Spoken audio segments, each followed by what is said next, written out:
Malam ini kita akan menyusuri sebuah legenda yang tak pernah padam, Jembatan Ancol. Banyak yang percaya ada sosok penunggu yang selalu menampakkan diri bagi siapa saja yang berani melintas saat tengah malam. Apakah itu hanya sekedar cerita atau ada sesuatu yang lebih menyeramkan menunggu di balik gelapnya malam? Selamat datang di Diari Berdarah, tempat di mana setiap kisah mistis menjadi nyata. Jangan lupa like, subscribe, dan aktifkan loncengnya, karena setelah ini, kamu akan sulit tidur nyenyak lagi. Malam itu, udara Jakarta terasa berat, seakan menyimpan sesuatu yang enggan dilepaskan. Angin berembus membawa aroma asin laut dari teluk, bercampur dengan bau besi tua yang berkarat. Lampu jalan di sepanjang Ancol berkelip redup, sebagian mati, sebagian lagi berpendar kuning seperti lilin hampir padam. Di tengah kegelapan, sebuah jembatan berdiri membentang, menghubungkan jalan raya menuju sisi lain kota. Jembatan itu tampak kokoh dari jauh, namun bila didekati, setiap retakan beton dan karat besi di pagar sampingnya menyiratkan kisah panjang yang jarang diceritakan. Namanya Adrian Wiratmaja, seorang mahasiswa tingkat akhir berusia 22 tahun. Sejak kecil, Adrian terbiasa hidup dalam kesendirian. Ayahnya meninggal ketika ia masih duduk di bangku SMP, sementara ibunya bekerja keras sebagai perawat di rumah sakit swasta. Adrian tumbuh dengan sedikit teman, lebih banyak menghabiskan waktunya membaca buku dan mendengarkan musik. Dalam diam, ia menyimpan rasa penasaran yang tak pernah padam terhadap kisah-kisah mistis. Ketertarikannya pada hal gaib bermula dari sebuah buku tua yang ditemukannya di perpustakaan fakultas. Buku itu berisi kumpulan catatan tentang tempat-tempat angker di Jakarta, ditulis tangan dengan tinta yang sudah memudar. Salah satu catatan paling tebal menceritakan tentang sebuah jembatan tua di Ancol. Bukan jembatan modern yang ramai dilalui kendaraan, melainkan jembatan kecil yang sudah jarang digunakan sejak jalur utama dibuka. Buku itu menyebut adanya penunggu yang selalu menampakkan diri menjelang tengah malam. Bagi sebagian orang, kisah itu hanya sekadar bualan lama. Namun bagi Adrian, kisah itu seperti panggilan yang tak bisa diabaikan. Suatu malam, ketika hujan baru saja reda, ia memutuskan untuk mengunjungi jembatan itu sendirian. Dengan sepeda motor bututnya, Adrian menyusuri jalanan yang masih basah. Lampu motornya memantulkan cahaya di aspal licin. Setiap tikungan membuat dadanya berdebar. Bukan karena takut, melainkan karena semacam gairah aneh yang sulit dijelaskan. Ia merasa seakan ada sesuatu yang menunggu kedatangannya. Sesampainya di lokasi, ia tertegun. Jembatan itu terlihat lebih menyeramkan daripada bayangan yang pernah ia baca. Rerumputan liar tumbuh tinggi di sekitarnya, menutupi sebagian jalur setapak. Cat besi pagar jembatan sudah terkelupas, meninggalkan warna coklat karat. Di bawahnya, aliran air kali yang keruh memantulkan bayangan bulan setengah yang bersembunyi di balik awan. Adrian turun dari motornya. Suara mesin yang padam segera digantikan dengan kesunyian. Hanya ada derik jangkrik dan sesekali lolongan anjing dari kejauhan. Ia berjalan pelan ke tengah jembatan. Langkah sepatunya menimbulkan gema yang panjang. Dalam benaknya, ia mencoba mengingat kalimat terakhir yang tertulis di buku itu. Barang siapa berani berdiri di tengah jembatan ini pada pukul 12 malam, maka ia tidak akan sendirian lagi. Kalimat itu terngiang-ngiang, seakan ditulis bukan sekadar sebagai catatan, melainkan sebagai peringatan. Namun rasa penasaran Adrian jauh lebih kuat daripada rasa takut. Jam tangannya menunjukkan pukul 11:45. Masih ada 15 menit sebelum tengah malam. Adrian bersandar pada pagar jembatan, mengeluarkan kamera saku dari tasnya. Ia memang berniat merekam pengalaman itu, bukan untuk konten, melainkan untuk dirinya sendiri. sebagai bukti bahwa cerita-cerita menyeramkan yang beredar tidak sepenuhnya mitos. Namun semakin dekat ke tengah malam, suasana berubah. Angin yang tadinya lembut bertiup, kini terasa menusuk kulit. Daun-daun ilalang di sekitar jembatan bergoyang liar, seperti sedang panik. Air di bawah jembatan beriak tanpa sebab, meski tak ada angin kencang. Suara jangkrik pun lenyap, seolah semua makhluk hidup memilih bungkam. Adrian menelan ludah. Tangannya sedikit bergetar saat menyalakan kamera. Ia merekam pemandangan sekitar, berharap bisa menangkap sesuatu yang tidak terlihat oleh mata.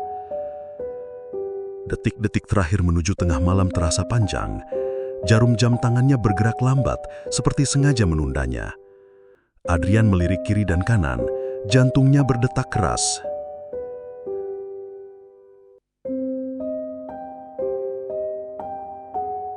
Tepat ketika jam menunjukkan pukul 12, kabut tipis mulai muncul dari arah kali. Kabut itu perlahan mendebal, menyelimuti permukaan jembatan. Pandangan Adrian mulai terbatas. Ia bisa melihat hanya beberapa meter ke depan.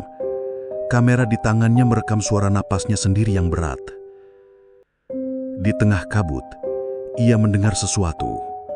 Bukan suara angin, bukan pula suara air, melainkan suara langkah, pelan, teratur, mendekat dari arah ujung jembatan.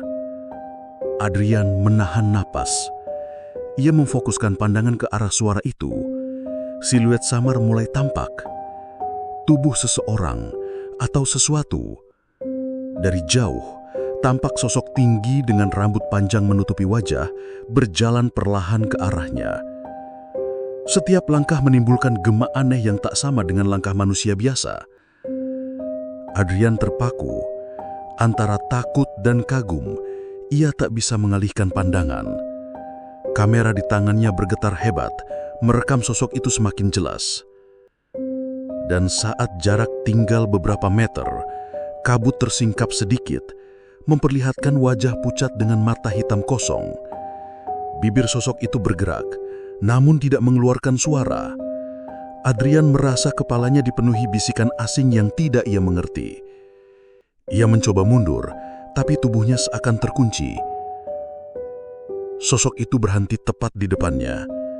Dengan tangan kurus yang pucat, ia mengangkat sesuatu. Seutas kain putih panjang, seperti kain kafan yang basah. Adrian merasakan hawa dingin menusuk tulangnya. Lalu tiba-tiba, semua gelap. Bagian 2. Kesadaran Adrian kembali perlahan, seperti bangun dari tidur yang berat. Pandangannya buram, kepalanya terasa nyeri, dan seluruh tubuh dingin seakan terendam dalam air.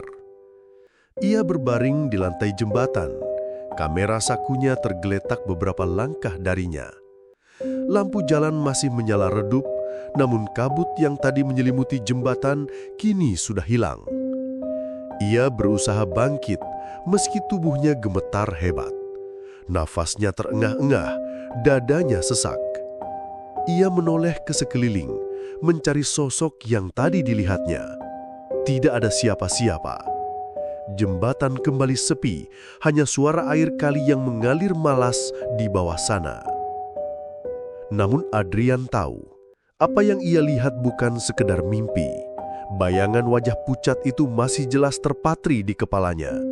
Mata hitam kosong yang menatap langsung ke dalam jiwanya, dan kain putih yang diangkat sosok itu seakan sebuah isyarat yang belum selesai.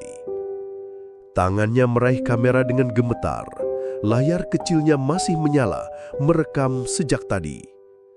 Adrian menghentikan perekaman, lalu memutar kembali rekaman yang barusan. Awalnya hanya gambar kabut dan langkah kakinya sendiri. Suara nafasnya terdengar jelas. Lalu muncul bayangan samar, sosok berambut panjang itu.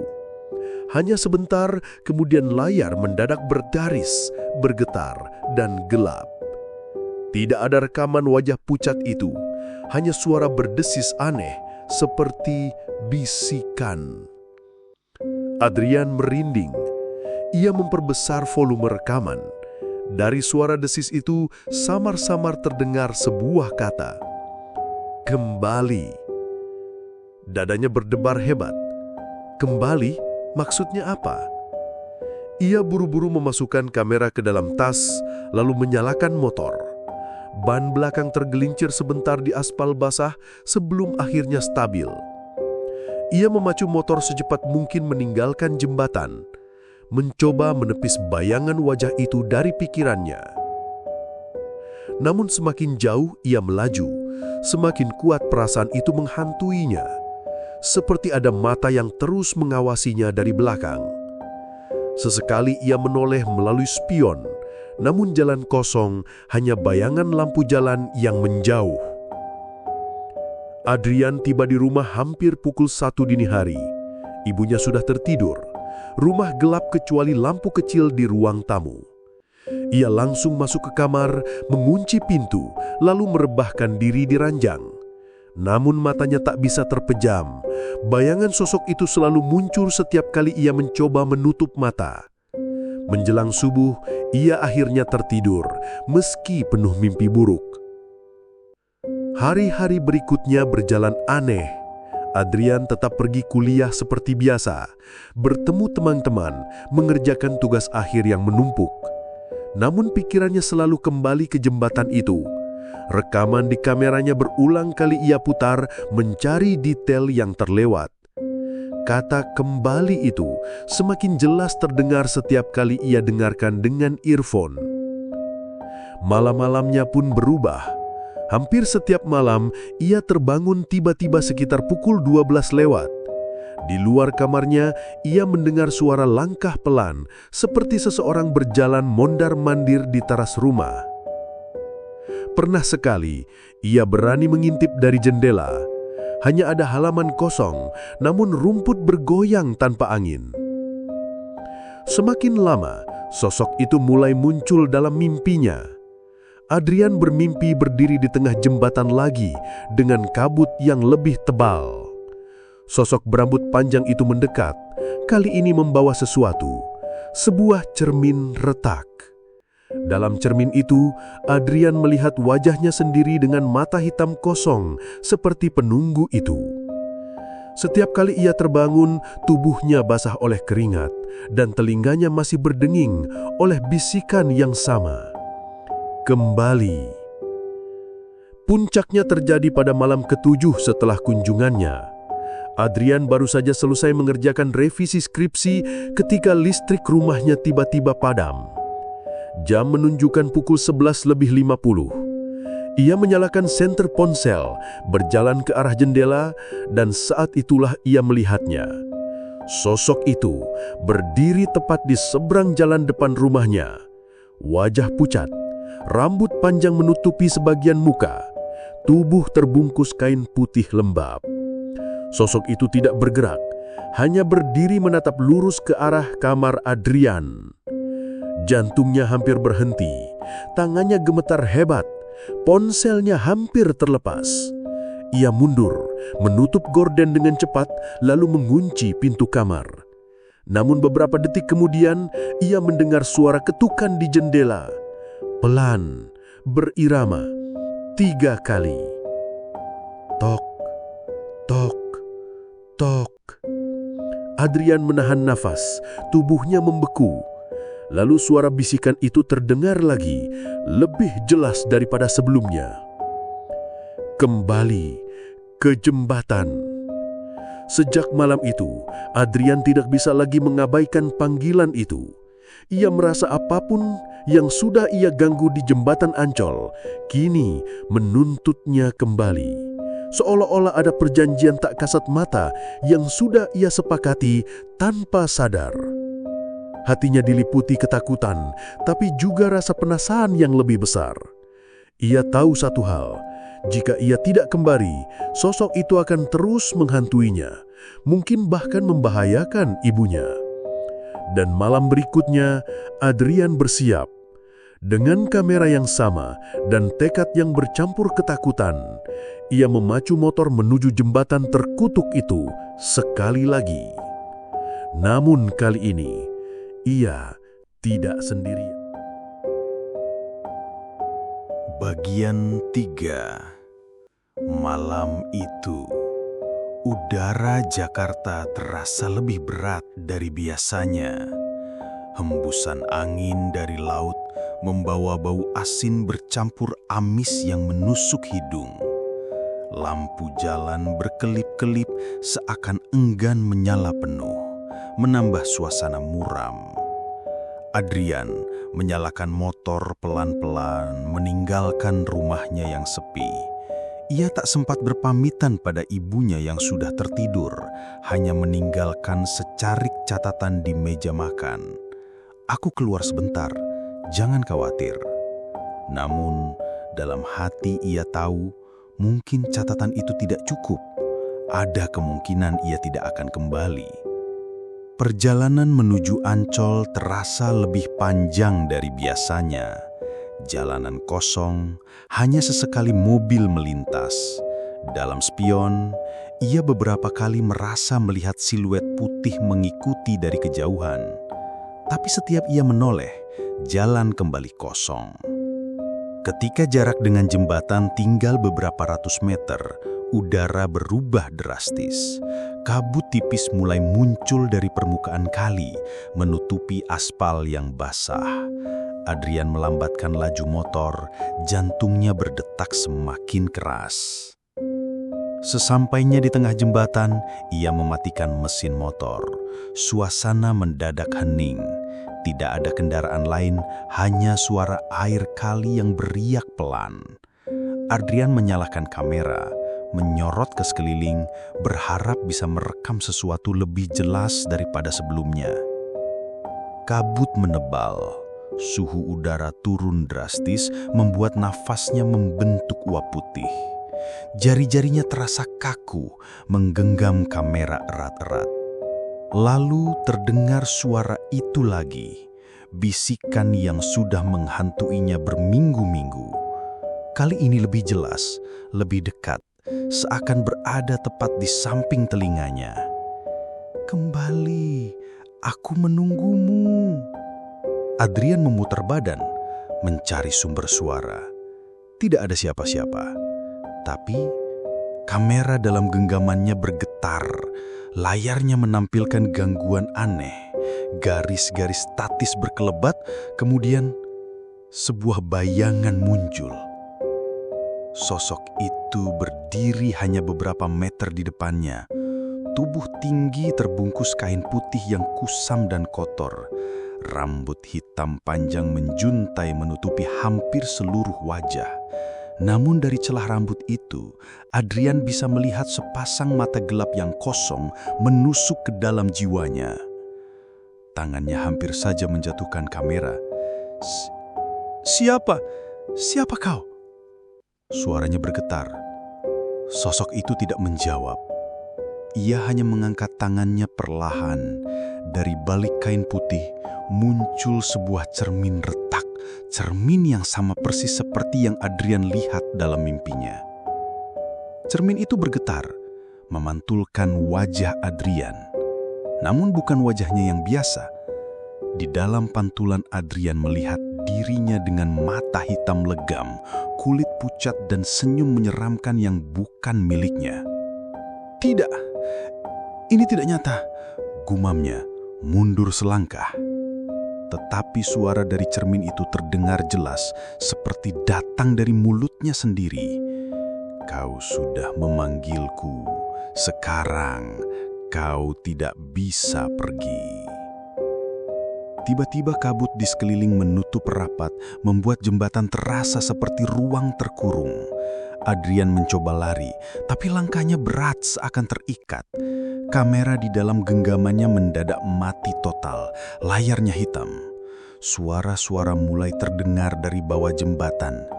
Tangisan samar, jeritan kesakitan dan doa-doa yang tak jelas. Adrian menoleh ke bawah. Air kali tampak bergerak liar dan dari permukaan muncul puluhan tangan pucat yang mencoba meraih ke atas. "Ya Tuhan," bisiknya lirih, tubuhnya gemetar hebat. Sosok berambut panjang itu melangkah semakin dekat. Kain putihnya terseret di aspal, meninggalkan noda hitam basah. Setiap langkahnya menimbulkan bunyi berderak seperti tulang patah. Adrian mundur hingga hampir mencapai ujung jembatan. Tapi tiba-tiba, motor yang ia parkirkan tadi roboh dengan suara keras, membuatnya terkejut dan kehilangan keseimbangan. Ia hampir jatuh, tapi berhasil bertahan dengan berpegangan pada pagar jembatan. Sosok itu kini berdiri tepat di hadapannya. Jarak hanya tinggal 1 meter. Tangannya yang pucat terulur memegang cermin retak itu tepat di depan wajah Adrian. "Jangan," suaranya bergetar. "Aku tidak bermaksud." Namun sosok itu tetap mendekat. Dari balik rambutnya terdengar suara lirih yang penuh kepedihan. "Aku tidak pernah pergi. Kau yang datang kepadaku. Sekarang gantian kau yang tinggal." Mendadak cermin itu pecah berkeping-keping dan pecahan-pecahan tajam berhamburan ke udara. Setiap pecahan memantulkan wajah Adrian dengan bentuk yang berbeda-beda. Ada yang menangis, ada yang tertawa menyeramkan, ada pula yang menatap kosong. Seketika, Adrian merasakan tubuhnya terseret ke dalam kegelapan. Jembatan, kabut, dan sosok itu menghilang. Ia jatuh tanpa henti ke dalam kehampaan. Suara tangisan dan jeritan bercampur menjadi satu, mengisi kepalanya hingga hampir membuatnya gila. Saat matanya terbuka, ia tidak lagi berdiri di jembatan. Ia berada di sebuah ruang sempit yang basah dan dingin. Bau amis darah menusuk hidung. Dindingnya dipenuhi lumut dan air menetes tanpa henti dari langit-langit. Di hadapannya berdiri sosok berambut panjang itu. Namun kini ia bisa melihat wajahnya jelas. Wajah seorang perempuan muda dengan kulit pucat kehijauan, mata kosong tanpa bola mata dan luka besar di lehernya yang masih meneteskan darah hitam. Adrian tertegun.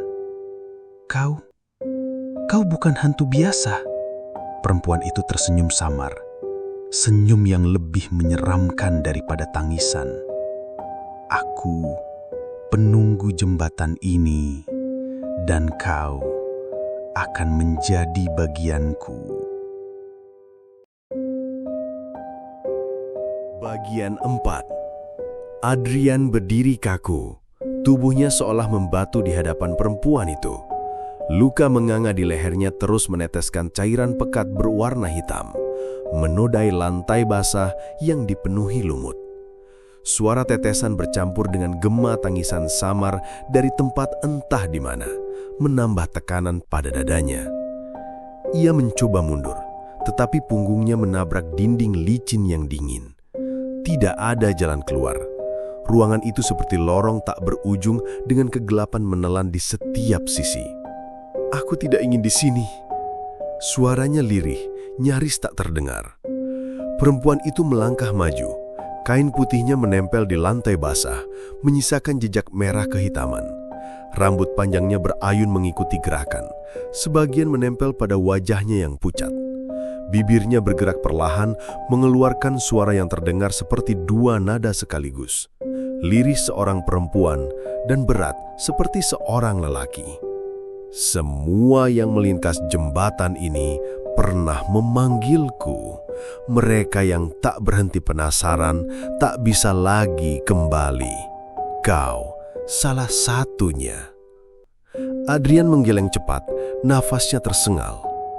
"Aku hanya ingin tahu, hanya ingin membuktikan, bukan memanggilmu." Namun sosok itu tertawa, tawa serak yang terdengar seperti besi beradu. Suaranya membuat gendang telinga Adrian bergetar sakit. "Kau menyebut namaku, kau mencari keberadaanku, itu cukup. Kau terikat." Adrian merasakan sesuatu merayap di kakinya. Ia menunduk, melihat tangan-tangan pucat keluar dari celah lantai, berusaha menariknya masuk. Ia menjerit dan menendang, berusaha melepaskan diri. Tangan-tangan itu dingin, lengket, dan kuat, membuat tubuhnya hampir terjerembab. Dengan sisa tenaga, ia meraih sebuah batu dari lantai lembab lalu menghantam tangan-tangan itu. Suara tulang retak terdengar dan cengkraman pun terlepas. Adrian jatuh terduduk, tubuhnya gemetar. Sosok perempuan itu semakin dekat, jaraknya kini tinggal beberapa langkah. Wajahnya semakin jelas, menempatkan bekas luka parah di pipinya, seolah kulitnya pernah disayat kasar. Dari luka itu, darah hitam terus menetes tanpa henti. Adrian menutup mata, mencoba mengatur nafas. Di kepalanya, suara ayahnya kembali terngiang, suara dari mimpi yang pernah ia alami. Jangan menolak, hadapi ketakutanmu. Itu satu-satunya jalan keluar. Ia membuka mata perlahan, menatap langsung ke wajah perempuan itu. Meski tubuhnya gemetar, ia mencoba bersuara tegas. Kalau kau benar penunggu jembatan ini, katakan siapa dirimu sebenarnya, apa yang terjadi padamu? Langkah perempuan itu terhenti. Untuk pertama kalinya, ia tidak bergerak mendekat. Hening menelan ruangan, tatapan kosongnya beralih ke lantai, lalu bibirnya terbuka. Aku dibuang di sini, dipaksa diam. Tubuhku terikat, jiwaku terperangkap. Tak seorang pun menolong. Malam demi malam aku menunggu, hingga darahku membanjiri air kali. Jembatan itu menjadi penjara sekaligus rumahku. Suara lirihnya membuat bulu kuduk Adrian meremang. Ada kesedihan nyata di balik horor itu. Adrian menelan ludah, pikirannya kacau. Apakah ia menghadapi roh yang marah atau korban yang tidak pernah mendapatkan keadilan? Tiba-tiba, dinding ruangan bergetar hebat. Lumut-lumut jatuh dan air mengalir deras dari langit-langit. Adrian hampir kehilangan pijakan. Perempuan itu kembali mengangkat wajahnya. Kali ini tatapannya penuh amarah. Sekarang kau tahu, dan kau akan ikut bersamaku menjadi saksi abadi di bawah jembatan ini. Air hitam mulai naik menutupi kaki Adrian. Bau amis semakin menyengat membuat perutnya mual. Ia berusaha meraih sesuatu, apa saja, untuk bertahan. Namun setiap arah yang ia coba lalui selalu buntu. Dengan panik, ia menyalakan kembali kameranya yang entah bagaimana hidup lagi. Layar menyala, berkilau terang. Cahaya dari kamera menyorot wajah perempuan itu. Seketika ia menjerit melengking, menutup wajahnya dengan kedua tangan. Air hitam yang tadi memenuhi ruangan berhenti naik. Suara tangisan berhenti sejenak. Adrian menatap layar kamera, menyadari bahwa cahaya itu melukai sosok penunggu itu. Dengan tangan gemetar, ia mengangkat kamera lebih tinggi, menyorot ke arah perempuan itu. Jeritanya semakin keras, tubuhnya bergetar, lalu mulai memudar seakan asap yang ditiup angin. Namun dari mulutnya, suara terakhir keluar, dingin menusuk tulang. Kau bisa melarikan diri, tapi kau tak akan pernah bebas. Dalam sekejap, sosok itu lenyap. Ruangan basah itu juga ikut hilang. Adrian terhempas ke tanah keras, dan ketika ia membuka mata, ia kembali berada di atas jembatan Ancol. Motor miliknya masih tergeletak di samping, kamera masih tergenggam erat di tangan. Kabut yang tadi pekat perlahan memudar. Lampu jalan kembali menyala normal. Namun nafasnya masih terengah, dan tubuhnya penuh lumpur dan bercak merah kehitaman. Semua itu terlalu nyata untuk disebut mimpi. Adrian berdiri terhuyung-huyung, menyalakan motor, lalu melaju kencang menjauh dari jembatan itu. Tapi di kepalanya, suara lirih itu masih menggema, peringatan yang akan terus membayangi.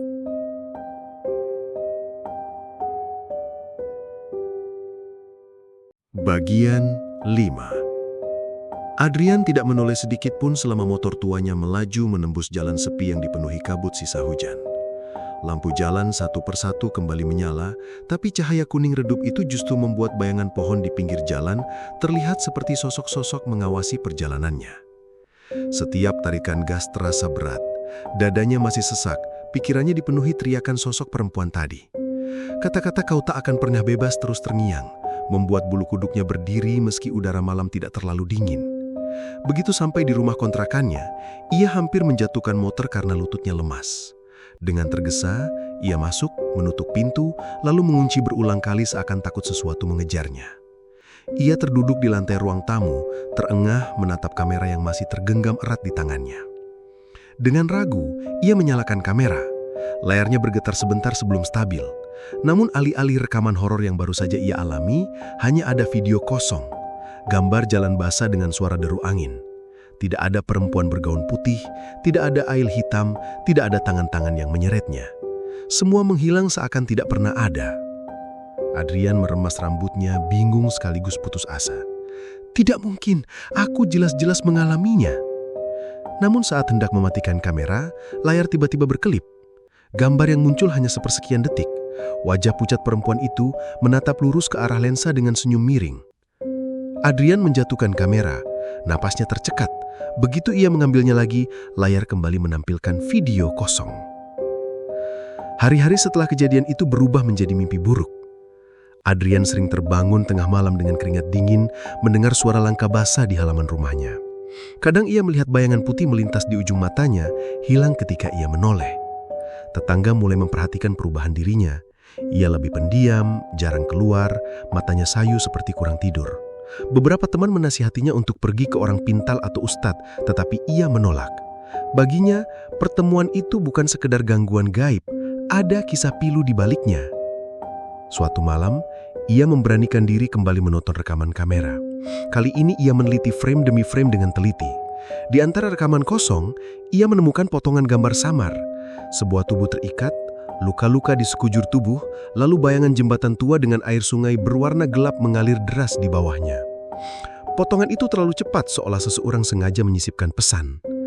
Adrian mulai yakin bahwa sosok perempuan itu bukan sekadar penunggu, melainkan korban yang terjebak di antara dunia. Ia merasa bersalah. Rasa penasaran bodohnya membuat ia ikut menyeret ruh itu kembali muncul. Namun ia juga tahu sejak malam itu hidupnya tidak akan pernah sama. Setiap kali melewati jembatan Ancol, ia selalu merasakan tatapan dari sisi dalam bawahnya. Kadang ia mendengar suara lirih memanggil namanya dari arah sungai, meski tidak ada siapapun di sana. Dan anehnya, di tengah ketakutan, ia juga merasa terikat, seperti ada utang yang harus ia selesaikan. Entah dengan mengungkap siapa perempuan itu sebenarnya, atau dengan mencari cara agar arwahnya bisa tenang. Namun satu hal pasti, Adrian sadar pertemuannya hanyalah awal dari sesuatu yang lebih besar. Malam itu, sebelum tidur ia menulis di buku catatan kecil. Jika suatu saat aku hilang, jangan cari aku di rumah. Carilah di bawah jembatan Ancol, karena di sanalah aku mungkin kembali. Ia menutup buku, mematikan lampu, lalu berbaring. Tapi dari jendela yang sedikit terbuka, angin malam berhembus membawa bisikan lirih. Aku menunggumu. Adrian membuka mata lebar-lebar, tubuhnya kaku. Tapi kali ini ia tidak menutup jendela. Ia hanya menatap ke kegelapan luar, menyadari bahwa kisahnya dengan penunggu jembatan Ancol belum berakhir.